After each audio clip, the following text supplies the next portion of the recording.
نحمده ونصلي ونسلم على رسوله الكريم اما بعد فاعوذ بالله من الشيطان الرجيم بسم الله الرحمن الرحيم قل ان كنتم تحبون الله فاتبعوني يحببكم الله صدق اللہ العظیم و صدق رسولہ النبی الکریم الامین ان اللہ و ملائکتہ یصلون علی النبی یا ایہا الذین آمنوا صلوا علیہ وسلموا تسلیما۔ مل کے محبت سے صلاۃ و سلام کا نذرانہ پیش کریں۔ الصلاۃ والسلام علیک یا سیدی یا رسول اللہ وعلی آلک واصحابک یا سیدی یا حبیب اللہ۔ الصلاۃ والسلام علیک یا سیدی یا رسول اللہ وعلی آلک واصحابک یا سیدی یا نور اللہ۔ نہایت واجب الاحترام، قابل قدر، زینت مسند صدارت جناب پیر و مرشد علامہ منیر احمد یوسفی مدہ ذل عالی اور بزرگوں دوستوں، میری یہ پہلی سالانہ محفل میں حاضری ہے۔ میں اللہ رب العزت کی بارگاہ میں دعا کرتا ہوں اللہ تعالی ہم سب کا یہاں آنا قبول و منظور فرمائے۔ میں نے جو آیا کریمہ تلاوت کرنے کا شرف حاصل کیا ہے، اللہ رب العزت ارشاد فرماتا ہے قل، اے محبوب کریم صلی اللہ علیہ وسلم آپ ارشاد فرما دیجئے ان کنتم تحبون اللہ فاتبعونی یحببکم اللہ، کہ اگر تم اللہ کو راضی کرنا چاہتے ہو، اللہ کو دوست رکھنا چاہتے ہو، فاتبعونی میری تابعداری کرو، میری اطاعت کرو، یحببکم اللہ اللہ تم سے راضی بھی ہو جائے گا اور تمہارے سارے گناہ بھی بخش دے گا۔ یا اللہ تو جبار ہے، فرمایا میں جبار بھی ہوں، قہار بھی ہوں، لیکن جب مدینے والے کے دروازے پہ آتے ہو تو پھر میں جبار والی صفت نہیں دکھاتا، میں غفور الرحیم ہوں، غفور الرحیم بن جاتا ہوں۔ محبت ایک عربی زبان کا لفظ ہے جس کا معنی ہے اثار للمحبوب، یعنی اپنے محبوب کے لیے سب کچھ قربان کر دینا۔ الشوق الی المحبوب، اپنے محبوب کی زیارت کے لیے ہمہ وقت تڑپتے رہنا، آنسو بہاتے رہنا، اس کی ہر یاد سے پیار کرنا، اس کی ہر بات سے پیار کرنا۔ اور محبت کا ایک اور بھی معنی ہے، فرمایا میل الطبعی الی الشیء، یعنی کسی چیز کی طرف دل کا خود بخود کھنچتے چلے جانا۔ اور دوسری بات جو قابل غور ہے وہ یہ ہے کہ محبت ہر کسی کو نہیں ہوتی، اور یہ بھی کہ محبت ہر کسی سے بھی نہیں ہوتی۔ اگر ہر چمکتے چہرے سے محبت ہوتی تو ابو لہب سے بھی دنیا بڑی محبت کرتی تھی، کیونکہ ابو لہب کو ابو لہب اس لیے کہتے تھے کہ اس کا گورا چٹا رنگ تھا، انگارے کی طرح اس کے چھلکتے گال تھے، لیکن اس پر قیامت تک لعنت برس رہی ہے۔ فرمایا تبت یدا ابی لہب وتب، تو اس سے معلوم ہوا کہ ہر کوئی محبت کے قابل نہیں ہوتا، اور یہ بھی کہ ہر دل بھی محبت کے قابل نہیں ہوتا۔ اگر ہر دل میں محبت ہوتی تو ابو جہل بھی عاشق رسول ہوتا، ابو لہب بھی محب رسول ہوتا، لیکن ایسا نہیں ہے، کیونکہ محبت کے لیے کچھ خاص دل مخصوص ہوتے ہیں۔ یہ وہ نغمہ ہے جو ہر ساز پہ گایا نہیں جاتا۔ اور پھر محبت کچھ خاص صفات سے ہوتی ہے، ان تمام کو جمع کریں تو ان کا نچوڑ تین چیزیں نکلتی ہیں۔ محبت ہوتی ہے یا تو جمال سے، یا محبت ہوتی ہے کمال سے، یعنی کسی میں کوئی کمال ہو، یا محبت ہوتی ہے جود و نوال سے۔ تین چیزیں ہیں محبت کا سبب، یا جمال، یا کمال، یا پھر جود و نوال یعنی سخاوت۔ حضرت ابو ہریرہ رضی اللہ تعالی عنہ سارا دن نبی کریم صلی اللہ علیہ وسلم کی بارگاہ میں بیٹھے رہنا۔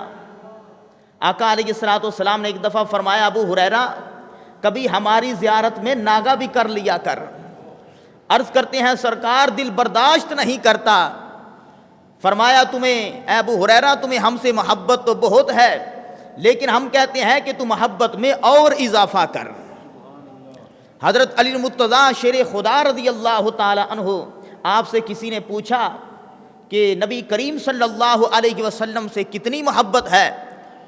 تو فرمایا آقا علیہ الصلوۃ والسلام سے محبت جان سے، مال سے، اولاد سے، حتیٰ کہ آخری لفظ یہ کہے کہ جب پیاسے کو پیاس لگتی ہے، جب ایک پیاسا صحرا میں کھڑا ہو، اس کو شدید پیاس لگی ہو اور اس کے سامنے ٹھنڈے شربت کا پیالہ پیش کیا جائے تو جتنا پیارا اسے وہ ٹھنڈا شربت لگتا ہے، ہمیں حضور صلی اللہ علیہ وسلم سے اس ٹھنڈے شربت سے بھی زیادہ پیار ہے۔ فرمایا کہ پانی جو ہے وہ جسم کی حیات ہے، اور نبی کریم صلی اللہ علیہ وسلم کی جو ذات ہے وہ روح کی حیات ہے۔ اعلیٰ حضرت عظیم البرکت علم فن کا شہنشاہ میرے نبی کے در کا سچا گدا مولانا احمد رضا رحمت اللہ علیہ آپ فرماتے ہیں کہ شربت نہ دے کریں بات لطف سے، یہ شہد ہو تو پھر کسے پرواہ شکر کی ہے۔ فرمایا جنت نہ دے تیری رویت ہو خیر سے، اس گل کے آگے کس کو حوث برگ و بر کی ہے۔ حضرت سبحان رضی اللہ تعالی عنہ نبی کریم صلی اللہ علیہ وسلم کے پیارے صحابی حضور صلی اللہ علیہ وسلم کی بارگاہ میں آتے ہیں، آ کے بیٹھ جاتے ہیں، نظریں اٹھاتے ہیں اور کملی والے کے چہرے پہ لگاتے ہیں، ٹکٹکی باندھ کے دیکھ رہے ہیں، پلک بھی نہیں جھپکتے۔ حدیث کے الفاظ ہیں، صحابہ کہتے ہیں کہ ہم نے اس دیوانے کو دیکھا کہ پلک بھی نہیں جھپکتا، ٹکٹکی باندھ کے دیکھ رہا ہے، سانسوں پہ پہرے، دیدار کے لہرے، ایسے بیٹھے ہیں جیسے گونگے بہرے، نظریں سرکار کے چہرے پہ لگی ہیں۔ نبی کریم صلی اللہ علیہ وسلم نے اسے اپنے قریب بلایا، فرمایا ما بالکا، تجھے کیا تکلیف ہے، تجھے کیا ہے؟ سارا دن آتا ہے، ٹکٹکی باندھ کے دیکھتا ہے، نہ کھاتا ہے نہ پیتا ہے، کیا کرنے آتا ہے؟ عرض کرتے ہیں نہ کھاتا ہوں نہ پیتا ہوں، فقط دیکھا ہی کرتا ہوں، مجھے کھانا نہیں آتا، مجھے پینا نہیں آتا۔ یا رسول اللہ آپ کی خدمت میں آتا ہوں، آپ کو دیکھتا ہوں تو قیامت کے بعد کا منظر یاد آتا ہے کہ آپ نبیوں کے ساتھ اونچے مقام پر چلے جائیں گے، جنت میں اونچے مقام پر ہوں گے، یہ سبحان غریب تو جنت کے نچلے طبقے میں رہ جائے گا، پھر آقا آپ کی دید نہیں ہوگی، ہماری عید نہیں ہوگی۔ اس جنت میں کیا مزہ جہاں آپ نظر نہ آئیں۔ اور دوسرے صحابی حضرت عبداللہ بن زید انصاری رضی اللہ تعالی عنہ، ان کا بھی یہی حال، جب آقا علیہ الصلوۃ والسلام کی بارگاہ میں حاضر ہوئے ان کا بھی یہی حال۔ آقا علیہ الصلوۃ والسلام نے ان سے بھی سوال فرمایا، آگے سے عرض کرتے ہیں یا رسول اللہ صلی اللہ علیہ وسلم، جب میں گھر میں ہوتا ہوں تو دل ہی دل میں آپ کو سوچتا رہتا ہوں، فما اصبرا، جب گھر میں صبر نہیں آتا، گھر میں ٹک نہیں سکتا، حتی اجیئا، آپ کی خدمت میں آتا ہوں، انظر الیکا، آپ کو دیکھتا ہوں تو چین آتا ہے، گھر سے آتا ہوں آپ کو دیکھتا ہوں۔ فرمایا تو کیا کرنے آتا ہے؟ عرض کرتے ہیں یا رسول اللہ میرا گھر میں دل نہیں لگتا، آپ کو دیکھتا ہوں تو مجھے قیامت کے بعد کا منظر یاد آتا ہے کہ آپ جدا ہو جائیں گے، ہم غریبوں کا کیا بنے گا۔ ابھی صحابہ کرام نبی کریم صلی اللہ علیہ وسلم سے درد مندوں کی آوازیں نکال رہے تھے، غلام فریدہ اس نگری وچ کی رہنا جتھے یار نظر نہ آئے۔ یا رسول اللہ صلی اللہ علیہ وسلم، ہم جنت میں جائیں گے، آپ کو نہ دیکھیں گے تو ہمارا کیا بنے گا؟ آقا علیہ الصلوۃ والسلام ان کی آوازیں سن رہے تھے کہ اتنے میں حضرت جبریل علیہ الصلوۃ والسلام حاضر ہوئے۔ عرض کرتے ہیں یا رسول اللہ صلی اللہ علیہ وسلم، رب سلام دے رہا ہے اور فرما رہا ہے کہ اپنے ان کلمہ پڑھنے والوں کو یہ خوشخبری سنا دیجئے۔ فرمایا من یطع اللہ والرسول فاولئک مع الذین انعم اللہ علیہم من النبیین والصدیقین والشہداء والصالحین وحسن اولئک رفیقا۔ فرمایا جو اللہ اور اس کے رسول کی اطاعت کرے گا، جو اللہ اور اس کے رسول صلی اللہ علیہ وسلم کی غلامی کرے گا، ایسے لوگ نبیوں کے ساتھ، صدیقوں کے ساتھ، شہیدوں کے ساتھ ہوں گے۔ آقا علیہ الصلوۃ والسلام نے جب رب کی بولی سنی، اس کے کاندھے پہ ہاتھ رکھا، فرمایا تو نہ گھبرا، المرء من احبا انت ما من احببتا۔ فرمایا تو جس سے پیار کرتا ہے وہ بھی اقرار کرتا ہے، رب تمہارے بیڑے پار کرتا ہے۔ فرمایا جہاں ہم جائیں گے ہاتھ میں ہاتھ ملائیں گے اور تجھے ساتھ لے کے جائیں گے۔ اور حضرت انس رضی اللہ تعالی عنہ فرماتے ہیں کہ جب آقا علیہ الصلوۃ والسلام نے یہ فرمایا کہ جنت میں تم ہمارے ساتھ ہوں گے، فرمایا کہ پھر اتنی خوشی ہوئی، اللہ اکبر کیا خوشی ہے۔ فرمایا اس دن سے زیادہ خوشی نہ کبھی عید پر ہوئی۔ فرمایا پہلی خوشی اس دن ہوئی تھی جب کلمہ پڑھا تھا، اور دوسری خوشی اس دن ہوئی جب آقا علیہ الصلوۃ والسلام نے یہ فرمایا کہ جنت میں تم ہمارے ساتھ ہوگے۔ تو نبی کریم صلی اللہ علیہ وسلم کی محبت انسانوں سے گزر کر حیوانوں کے اندر اثر کر گئی، انسانوں سے گزر کر جمادات نباتات میں اثر کر گئی، انسانوں سے گزر کر پتھروں میں اثر کر گئی۔ وہ ستون حنانہ، خشک کھجور کا تنا، نیچے سے کٹا ہوا اوپر سے پھٹا ہوا پرانا تنا تھا خشک کھجور کا۔ جب آقا پہلے دن ممبر بنایا گیا، آقا علیہ الصلوۃ والسلام پہلے دن ممبر پر تشریف فرما ہوئے، اس کی چیخیں نکل گئیں، سارے صحابہ روئے، اس کی چیخوں کی داڑ داڑ سے پوری مسجد گونج اٹھی۔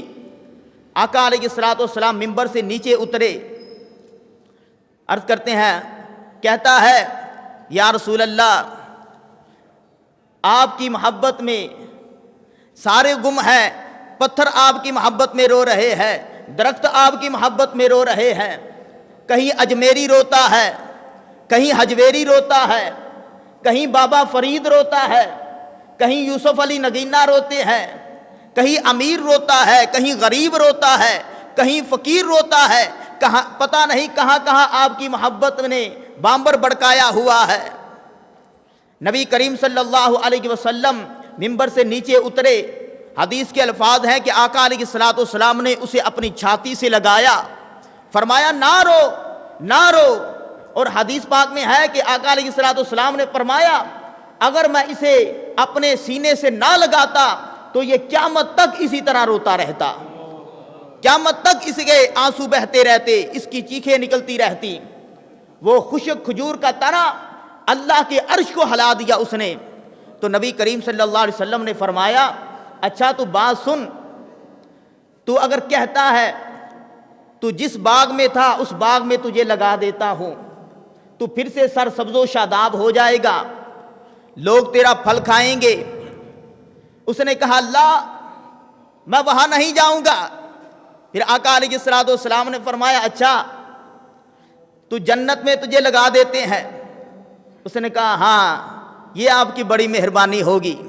آقا علیہ الصلوۃ والسلام نے اٹھایا اور قدموں میں دفنایا، کیونکہ جنت تو یہی تھی، جنت کا گلشن خلد کا کیا کہنا، کیا بات ہے کیا کہنا، لیکن ہمیں تو تیرے قدموں میں پڑا رہنا۔ اور وہ یافور گدا نبی کریم صلی اللہ علیہ وسلم کی سواری، جسے آقا علیہ الصلوۃ والسلام نے فرمایا ما اسمو کا، تیرا نام کیا ہے؟ آگے سے عربی میں جواب دیتا ہے، کہتا ہے اسمی یزید ابن شہاب، میرا نام یزید ابن شہاب ہے۔ آقا علیہ الصلوۃ والسلام نے فرمایا آج سے ہم تیرا نام بدل رہے ہیں، تیرا نام ہوگا یافور، سواری کریں گے تجھ پہ حضور، راضی ہوگا رب غفور، تو ہو جائے گا جہنم سے دور۔ اور یہ کیا ہے؟ یہ آقا علیہ الصلوۃ والسلام کا قاصد ہے۔ مختصر یہ ہے کہ جب آقا علیہ الصلوۃ والسلام نے اس دنیا سے وصال فرمایا تو اس پر کیا گزری، اس کی کیا حالت ہوئی، روتا پھرتا ہے، کبھی اس گلی میں، کبھی اس گلی میں، کبھی اس کوچے میں، کبھی اس کوچے میں، کبھی ابو بکر صدیق کا دروازہ کھٹکھٹائے پر مدنی نظر نہ آئے، کبھی عمر فاروق کا دروازہ کھٹکھٹائے پر یار نظر نہ آئے۔ آخر روتے روتے حضرت بی بی فاطمہ رضی اللہ تعالی عنہا کے دروازے پہ آیا، دروازے پہ سر مارا، کیونکہ جب آقا علیہ الصلوۃ والسلام کو پہلے گم پاتا تھا تو ڈھونڈتے ڈھونڈتے حضرت فاطمہ الزہرا رضی اللہ تعالی عنہا کے دروازے پہ آ کے یہاں آپ صلی اللہ علیہ وسلم کو پا لیتا تھا۔ دل میں تھا شاید میرا بچھنے والا مجھے زہرا کے گھر سے میرے دروازے پہ سر مارا، تو بی بی فاطمہ رضی اللہ تعالی عنہا نے دروازہ کھولا تو بی بی پہلے رو رہی ہے، حسنین کریمین رو رہے ہیں اور یہ بھی روتا پھرتا ہے۔ چنانچہ بی بی نے جب سر پہ ہاتھ ٹکایا، ہاتھ رکھنے سے اسے پتہ چل گیا کہ اب بی بی تو یتیم ہو گئی، میں بھی اجڑ گیا۔ آخر روتے روتے جنگل کی طرف نکل گیا، ایک ویرانے کی طرف نکل گیا۔ حضرت علی المرتضیٰ شیر خدا رضی اللہ تعالی عنہ نے آدمیوں کو دوڑایا کہ پتہ کرو اس کا، پکڑو اس کو۔ آخر چلتے چلتے ایک ویران کنویں پہ آیا اور کنویں پہ کھڑے ہو کر کنویں کے اندر چھلانگ لگا دی اور محبت کی بازی جیت گیا، اور دنیا والوں کو بتا گیا کہ پیارے تجھ بن نہ جینے کا کہتے تھے ہم، لو یہ عہد تھا ہم وفا کر چلے۔ تو اللہ تعالی ہم سب کو بھی محبت رسول عطا فرمائے۔ جب آقا علیہ الصلوۃ والسلام سے محبت ہوگی تو آپ کی سنتوں سے بھی محبت ہوگی، آپ کے پیاروں سے پیار ہوگا، دین متین سے پیار ہوگا۔ اللہ تعالی عمل کی توفیق عطا فرمائے۔ وآخر دعوانا ان الحمد للہ رب العالمین۔